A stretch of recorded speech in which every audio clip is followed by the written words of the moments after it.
Assalamualaikum warahmatullahi wabarakatuh. Perkenalkan saya Nurul Asna dari Balai Persawahan Permukiman Wilayah Maluku Utara. Izinkan saya memaparkan paparan studi kasus pada pelatihan pengawasan mutu pembangunan bangunan gedung.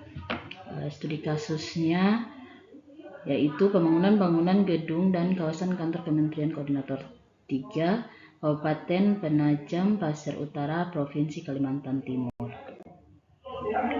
Latar belakangnya yaitu bahwa seperti yang kita ketahui, pembangunan infrastruktur seperti jalan, jembatan, dan fasilitas umum lainnya itu merupakan fondasi penting bagi pertumbuhan ekonomi dan peningkatan kesejahteraan masyarakat. Terus dalam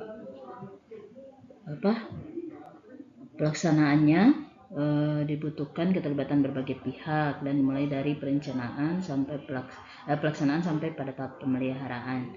Terus untuk mencapai tujuan tersebut perlu dilakukan pengawasan mutu yang baik. Pengawasan mutu merupakan serangkaian kegiatan yang dilakukan untuk memastikan bahwa produk atau layanan memenuhi standar kualitas yang telah ditetapkan.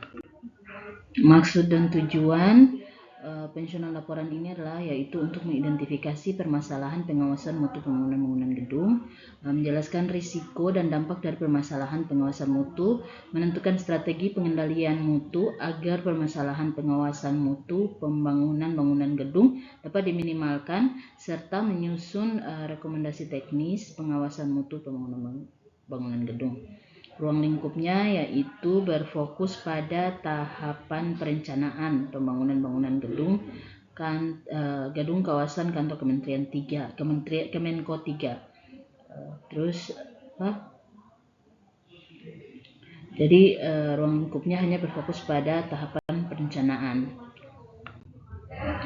Profil studi kasus pembangunan bangunan gedung dan kawasan kantor Kemenko 3 terletak di Kabupaten Penajam Pasir Utara, Provinsi Kalimantan Timur, dilaksanakan oleh Satuan Kerja Pelaksanaan Persawahan Pemukiman Provinsi Kalimantan Timur, Direktorat Jenderal Cipta Karya, Kementerian Pekerjaan Umum, dengan nilai kontrak 900.579.775.000 rupiah.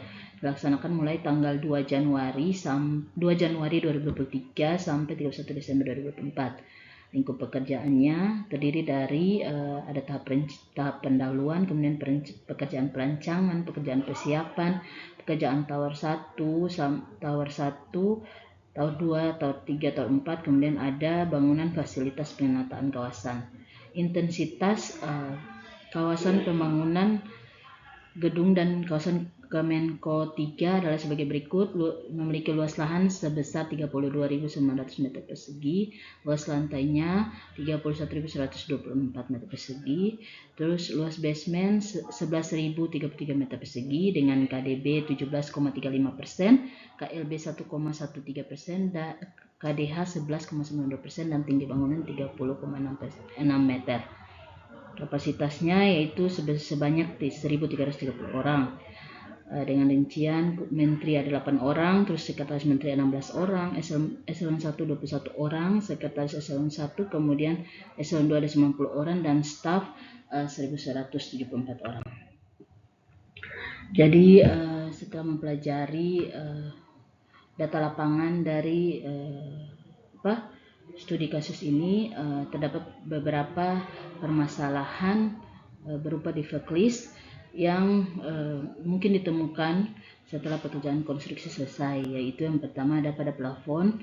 Uraian defect listnya itu berupa plafon yang retak, kemudian bocor, ada permukaan yang tidak rata, ada rembes juga, terus ada cat yang belum rata, terus ada terdapat bolong di area void, kemudian ada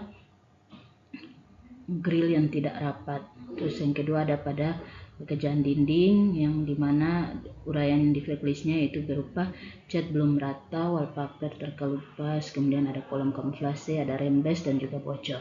Kemudian ada pada item pekerjaan MEP atau mechanical, electrical, dan plumbing, yaitu terdapat defect berupa floor drainnya buntu, kemudian ada dudukan jet showernya lepas, penutup duri lepas, lampu tidak rapat, stop kontak baret, flush tidak berfungsi. Kemudian pada item pekerjaan lantai ditemukan defect berupa rembesan, ada bocor, dan air tergenang. Kemudian pada item pekerjaan pintu ditemukan defect berupa opening pintu yang belum selesai, kemudian ada list stopper belum terpasang, daun pintu gompal, kemudian door closer tabrak daun pintu, ada juga macet, dan handle pintunya rusak. Kemudian pada item pekerjaan kubikel terdapat defect berupa ada Ruby hook bilik pojok belum terpasang, kemudian ada juga partisi juga yang belum terpasang, dan ada juga terdapat gap pada kubikel sehingga menyebabkan tidak dapat dikunci. Kemudian beberapa faktor penyebab terjadinya defect yaitu antara lain di sini saya mengambil pada tahap perencanaannya sesuai dengan ruang lingkup laporan saya. Jadi faktor penyebabnya ini sejak yang saya dapatkan pada tahap yang saya ambil dari tahap perencanaannya, yaitu yang pertama pada pekerjaan plafon. Faktor penyebab pada tahap perencanaannya itu mungkin ada perencanaan atap yang kurang tepat, seperti kemiringan yang tidak ideal, kemudian ada penggunaan material yang tidak tahan bocor, atau kesalahan dalam desain sistem talang air dan drainase. Kemudian yang kedua, pada item pekerjaan dinding, faktor penyebabnya yaitu perencanaan yang tidak detail dan menyeluruh, kemudian detail desain yang tidak tepat dan tidak memperhatikan drainase dan kondisi tanah sekitar, kemudian pembelian material yang tidak sesuai dengan kondisi lingkungan. Pada item pekerjaan MEP ada faktor penyebab pada tahap perencanaan yaitu perhitungan beban yang tidak tepat, pemilihan sistem MEP yang tidak sesuai, perencanaan tata letak instalasi yang buruk. Kemudian pada item pekerjaan lantai, faktor penyebabnya yaitu kesalahan desain, kemiringan lantai, kemudian bisa juga kondisi tanah dan lingkungan yang kurang diperhatikan. Kemudian pada pekerjaan pintu, faktor penyebab pada tahapan perencanaan yaitu perencanaan yang tidak matang, seperti detail ukuran pintu yang tidak sesuai dengan kusen, terus penggunaan engsel yang tidak tepat, kemudian ada pemilihan material yang tidak tepat, terus ada tidak memperhatikan kondisi lingkungan saat perencanaan sehingga menyebabkan terjadinya kelembapan yang ekstrim. Dan terakhir pada item pekerjaan kubikel, faktor penyebabnya pada tahap perencanaan yaitu desain kubikel yang tidak sesuai dengan fungsi, kemudian perhitungan dimensi kubikel yang salah, dan juga bisa perencanaan tata letak kubikel yang tidak strategis. Selanjutnya ada rekomendasi dan penutup. Rekomendasi pengawasan mutu bangunan gedung itu penting untuk memastikan proyek konstruksi memenuhi standar kualitas yang ditetapkan. Pada tahap perencanaan kiranya diperlukan perencanaan yang matang, termasuk di dalamnya adalah perencanaan yang detail dan cermat, kemudian desain yang akurat sesuai standar yang berlaku, kemudian lagi perlu dilakukannya studi kelayakan dan pemilihan material yang berkualitas yang sesuai dengan spesifikasi teknis. Demikian paparan saya untuk studi kasus bangunan gedung Kemenko 3 ini. Sekian dan terima kasih. Assalamualaikum warahmatullahi wabarakatuh.